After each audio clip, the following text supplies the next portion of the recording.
the makiwara of just, punching a bag of sand or punching a hard out to get those hardened knuckles. Think of the repetition, the little micro fractures. So if we're micro fracturing ourselves every day through challenges, we get stronger. And they're micro fractures. We don't go try and take on the world and collapse and break everything, aka trying to smash a brick without conditioning. It's a really, again, another really beautiful metaphor for martial arts in everyday life.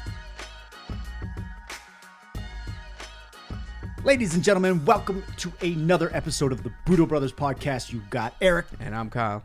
And we have been thinking about the blades that we have just brought out and how hardening, the process of hardening, is essential. And that actually got us thinking, or at least it got me thinking, back to the physics of what hardening steel actually is. So when you heat metal up to a certain temperature, it gets red hot, and you do what's called quenching, when the molecules in the metal are at such a hot, they have so much energy that they're glowing red.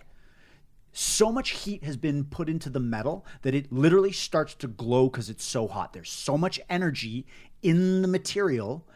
And when you rapidly drop the temperature, when you quench it in an oil, steam, and what it's doing is it's rapidly dropping the temperature so much that it's actually locking the molecules in a stressed state and solidifying them, hardening the surface, so that surface is going to be crazy hard because of the locked in stressed state that the quenching did. Now, if it's too hard, it'll break, right? If just like you can literally break a sword if it's nothing but quenched metal. And that's where the Japanese perfected this art of sword making, where there's a hard inner layer that the blade is, and surrounded by a softer, more malleable layer. This was cutting edge science back. Right. Like, this was the nuclear weapon of the time. Yeah. And what a metaphor for life. Like hardening, like when you think of a steel. You were taking the metal and burning it and putting it through its limits, right? Any more and it'll melt, right? True. Right? Yes. Any more and it'll melt. You put it through its limits, and then all of a sudden you smash it the other way, and like just it is stress, but it produces something that Strength. is strong. And in life, that is how it works, right? You have to put in the time. You have to study. You have to learn. You have to repeat, fail, try, fail, in order to gain strength. And it's not going to be comfortable. Never. It never is. I can think of very few things in my life where I'm strong at that didn't require trying and failing and being uncomfortable. And that strength that allows you to withstand more pressures, right? Yes. More and more. You could take on more and more, do more things. Yeah. But you also have to be malleable so you don't break. Yes. And that, again, shocker, we're talking about balance again. But really, it is a beautiful metaphor because, there's another saying, the sharpest steel is ground from the hardest stone. You all of a sudden, you are a lethal weapon because you have been on the grind for so long that you have become sharp. Yeah. And if you do it too much, you end up like a guy from prison, like, that guy's so hard. Right, too hard. Right, but that guy's spent a lot of time in terrible living conditions. Yes. That's why they say they're hard. Yes. They're hardened. Yeah. They have they're emotionless. They're killers. You know? How much have society become too malleable? Not hard enough. Everything's offensive and outrage culture. This is soft. And it's like a pendulum though, because war times, World War II, I bet you was way too hard, right? And that had its effects. It had its effects on mental health. It had its effects on but now it's gone too far the other way, where it's having the same thing on the other side. It's having effects on mental health. It's having negative effects. It's all about balance. It always is. Yeah. But just being aware of when you need to harden up, toughen up. Yeah. And sometimes, like, I look at the Will Smith thing is perfect. It was the most talked about moment for 3 days in the history of the Oscars. Right.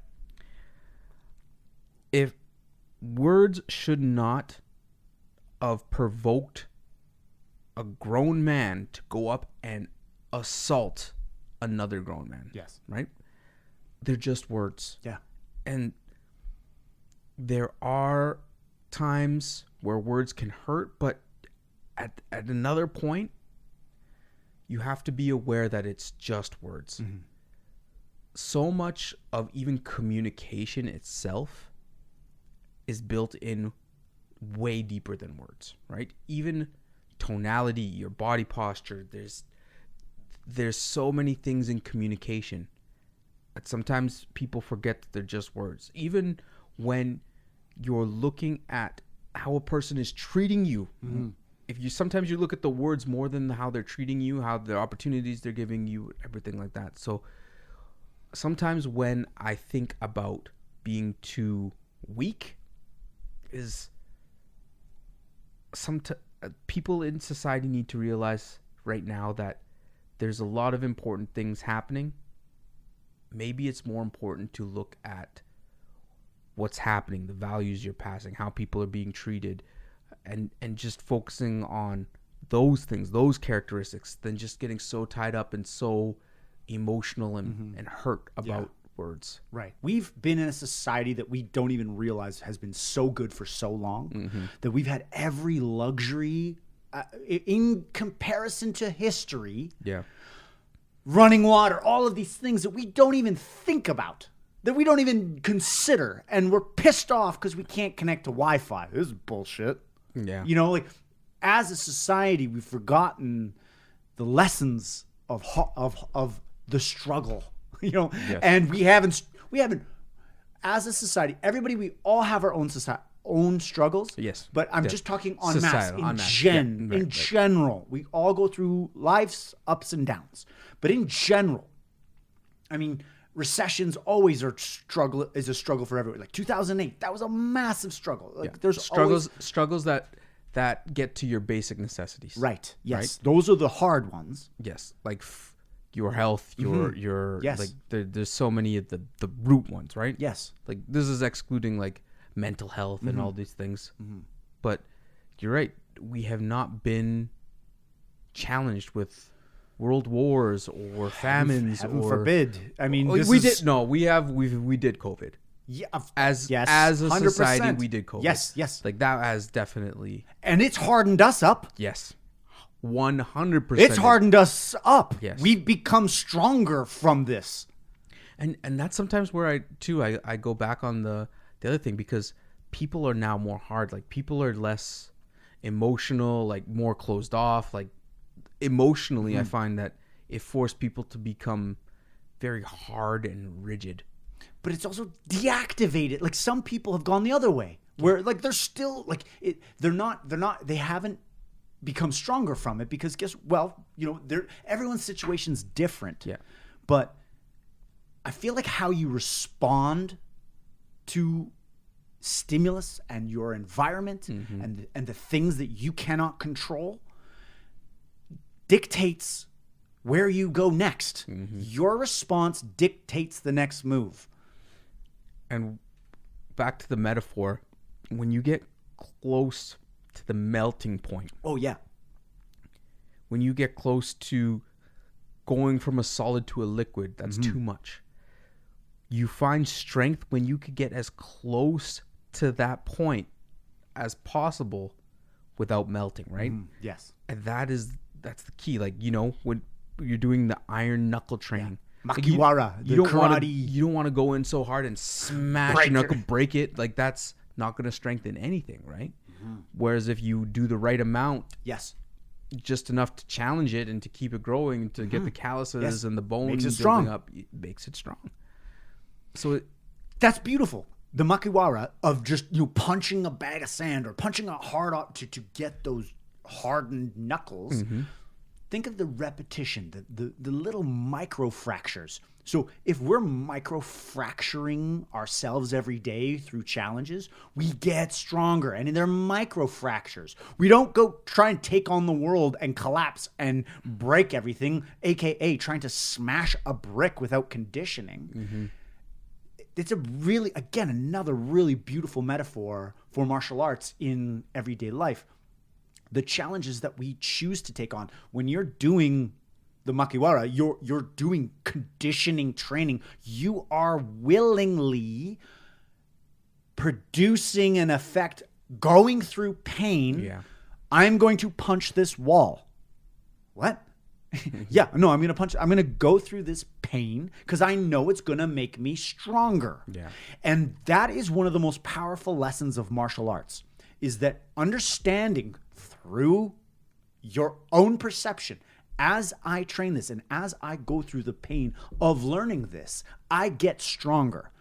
You take that and you apply that into your everyday life, and man, that is a huge unlock to life. And that's why martial arts teaches you so many life lessons. Yes. And when you're doing it, you can't go from 0 to 100. Like if you go 0 to 100, if you step on the mats as a white belt or you do anything, you're going to hurt yourself. Yes. And the way to build strength is consistency over time and gradually increasing the workload. Gradually increasing the workload. And weightlifting is a prime example of that. Yes. You go into the gym and you throw on 600 pounds on the deadlift and you go for it. But if you find where you're going to be challenged and you consistently just keep moving it up a little bit, little more. all of a sudden you're there, Yeah. right? Like Yeah. you just lift. Yeah. Like, and that's why martial arts is so good for life. It teaches you, because once you have that concept, you've built that into your brain. Like, okay, in martial arts, I get strong by doing this, right? Maybe this will apply to my studies. Maybe this will apply to everything, right? Like your mental toughness, your physical toughness, like everything you could get stronger at. Yes. Yes. Yeah. And what do you value more? The opportunity for strength or saying no to pain? Like what's of higher value? Do you not want to be in pain more than you want to grow? If that's the case, you're not going to train. You're not going to take on challenges. If you value comfort more than you value the strength acquired from discomfort, you're not going to go and do it. So if you want to grow, you have to love pain. Like kind of. you have to seek it out. Yes. Because but you know what you know it's worth. And this is why martial artists have such an edge, is they understand that process. And even when you're just making something as simple like products, sometimes the bull we have to go through in order to get it right. Yes. It sucks. Yes. We're doing it the hardest way. And we're writing it off. It feels like crap. And it feels like you're taking steps backwards. Yeah. But it's the only way. It's the only way beautiful. To be in the pain. Those are the microfractures. Yes. How many microfractures a month do we take? Yeah. Many. And so that's actually pretty cool, because every setback that we get pissed about when things don't go to plan and something arrives and this is messed up and the stitching on this and that and can't sell that, okay, cool. All these little microfractures, what gets through that gate, and when that product's received and that experience, boom, that makes us strong. Yeah. We're going through the pain to get stronger, and we're voluntarily doing it. Yeah. So that's cool. We're practicing what we're preaching. Yeah, and if you look at just biology, like take your muscle, right? You don't grow more muscle fibers. Your muscle gets stronger. Like the fibers get stronger. Right. It gets bigger. Like hypertrophy happens by creating. What is hypertrophy? So when you're trying to put on size, muscle size. Okay. Hypertrophy. Okay. atrophy is when you're losing. Okay. your muscle Right. size, right. Yeah. Okay. So hypertrophy you're putting on size, you have to tear your muscle and then feed it, like, give it the right types of fuel. And that's break down, rebuild. Break down, rebuild. Exactly. Break down, rebuild. And that's how you get stronger and bigger and make more muscle, right? Your output gets better and better and better. And it's just the nature of the game. Like, you have to put yourself to a point where you're breaking, you're failing your sets, you're failing in the gym, you're failing in the sparring sessions. Yeah. And it sucks. But it's not too much where it puts you out. And then you rebuild and you make it better and you make it better and you make it better, right? Mm-hmm. And then you do it again. Yeah.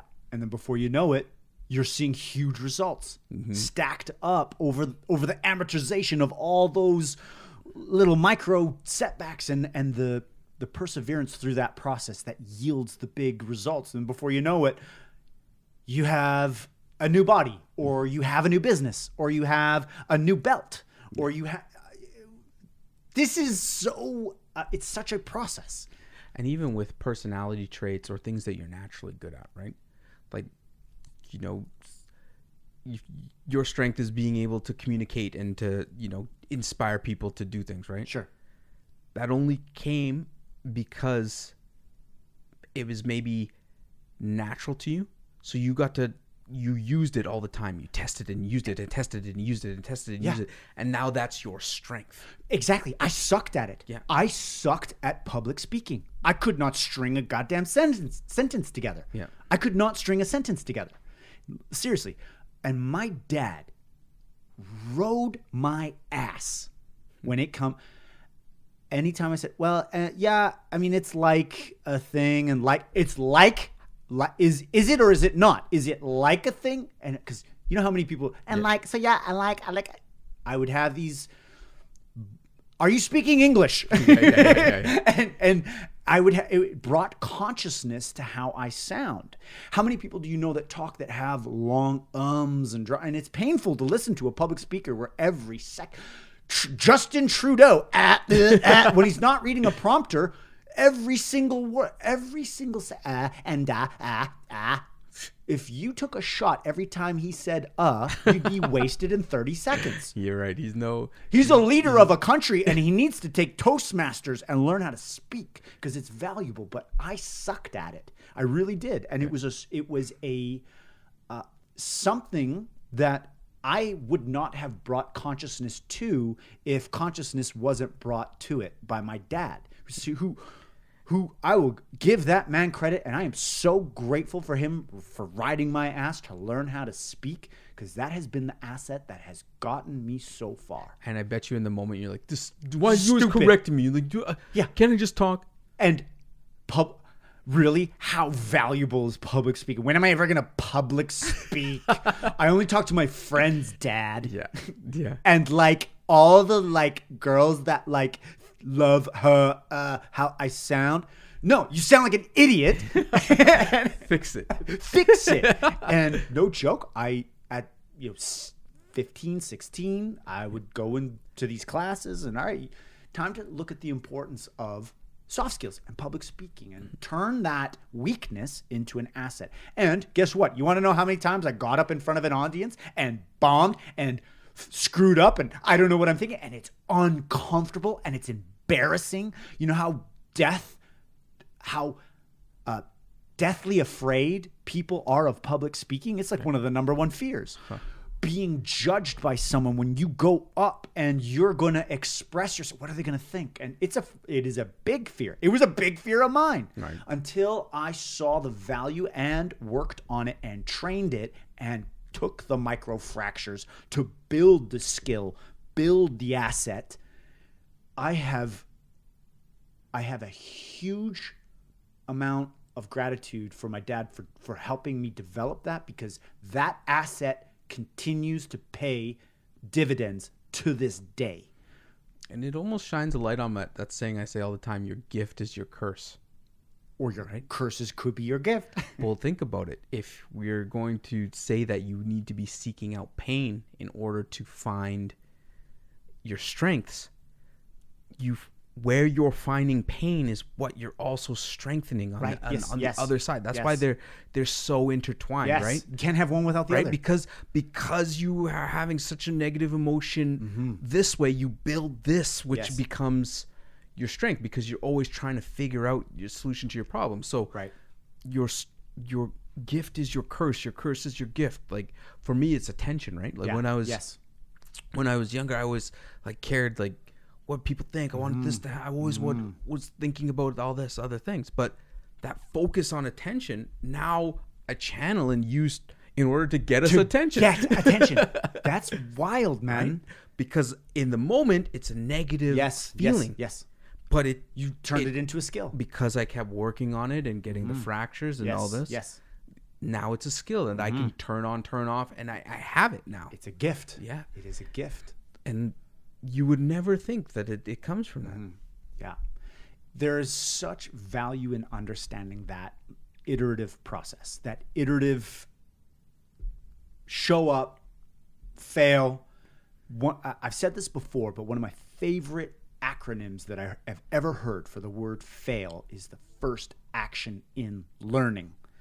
And when you learn from your failures, you get stronger. You take that perceived misfortune, you solidify it, then you stand on it. Then you try something else, and it might not work. And guess what? You're going to fail again. But guess what? You just solidified another step in your journey, and none of this is going to make sense until you're at the top of the tower and you look at all of the little micro fractures and the failures that led the cookie crumb trail to where you are that you can't even believe. It will not make sense until it's in the rear view, but it's that process that when you understand that when you're trying something new and you're learning from your mistakes and you're open to the process, you solidify it, you stand on it, you get back in the saddle, you get back on the mats, you get back into business, you try again. Now you step, and guess what? You're going to fail again. And then that progressive process gets you to greatness. I love that. And I bet you that magical 80-20 number fits into this, right? It has to. Because I bet you if you have 80% failure and 20% success, that's somewhere in the sweet spot. Maybe it's 70-30, whatever. But like majority of your life, you spend failing. Yes. And then you have those brief moments. I bet you. Look at Because that 80-20 rule shows up in nature all the time, right? and you always hear it. You always Yeah. hear it. Yeah. It's like something that people are like, oh yeah, 80-20. Like, yeah, 80-20. And So it's like, what's your understanding of the 80-20 rule? like I hear it a lot in business. Yes. Like generally 20% of your efforts produces 80% of your results and vice versa. Like Right, 80% of the activities can be the same amount of output could be produced in 20%. Like, Okay. focus on and it's like this back and forth number with the 80-20 or, 80% of your effort should be spent on the important things Yeah. and 20% Yeah. on speculative things. So how would failure fit into the 80-20 rule? Would you say, how would that line up? So if you have more than 80% failure, you just get too beat up.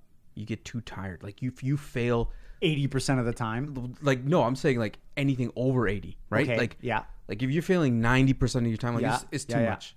Like But okay, so 80% of your failures produce 20% of your results? That doesn't sound right. so but I'm saying like if you were to fail more than 80% of the time, Yeah. you wouldn't try it anymore. Like even if Sure, like yeah. you know what I mean? If you were weightlifting, even if you were to do proper weightlifting, you don't go to 90% of your work rate and get your results. It's generally within the 60 Yeah. to 80% range, right? yeah.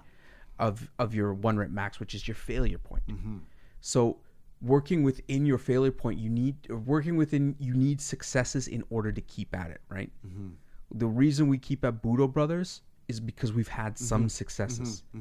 If we were to fail too much, we'd be like, the world doesn't Right, Yes. right. So when I'm trying to apply this 80-20 rule to Budo Brothers, and I will guarantee you that 20% of our products produce 80% of our revenue. right. Would you not say? Yeah. 20% of our products. the hood ghee. Yes. You know, Yeah. like we have some bread and butter products. We've got a lot of products, and some of them, you know, they trickle. Right. But some of them are gangbusters. Yes. Right. Absolutely. 20% of our products would produce 80% of our revenue. So I'm trying to understand how the 80-20% rule would line up with failure. Would 20% of your failures produce 80% of your success, or No. would 80% of your 80 making it hard enough so you fail 80% of the time and have 20% success is going to make you harden and strengthen quicker. Okay, now I got it. All right. Yes, Okay. Yes. I like that now. Okay. Because if you make it too easy, you're not going to. But 80% failure. No, okay, let me make sure I understand this. You're failing 80%. That's a lot, man. I'd be like, I'm fucking up 20% of the time. I'd be pissed. Look at walking. Like, you're failing so much. What do you mean? Like, walking? when the baby's walking until they get it, Okay, right? yeah, true. Right? You are failing like 90s. Like, you know, you're not, then you get a step eventually, right? Mm-hmm. But the thing is like the sword, if you're uncomfortable, a lot of times you have to be forced into it, right? You have to be forced into this moment where you're just getting smashed and bang up, and I gotta perform. That 80% of what I can handle is being pushed, right? Mm-hmm. Once you get into 90-20, you're like, forget it, I give up. Tap. BK, I quit. Tap, I'm out, right? Sure. Right? You know, but if you keep it in that 80 zone, we're like, oh man, I can do this. Like, you know, I can do this. I can do this. It's going to produce the best results because, you know, you're not quitting too quickly. You're getting that challenge. You're getting to the point just before melting, right? And producing real results. Yes. And growth. Growth. Like, you're consistent. Because, like, look at our products, man. Like, as if we don't fail at least 80% of the time. It's true. Bringing out these things. It's true. Like, you guys don't see it because we only bring out the ones that have made it. Everybody sees You're seeing the 20%. Everyone's seeing what made it through our filter. Yeah. Which is the 20%. Exactly. 80% of the shit. It's just garbage, right? Like, those are the lessons. Those are the kinks. Those are the dents in the armor. That's the failing. Interesting. But it took 80% to produce that 20% sweet spot. That's just gold. I love it. Yeah. Budo Brothers Challenge.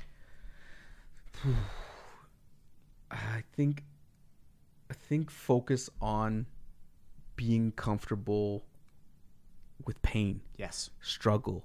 Mm-hmm.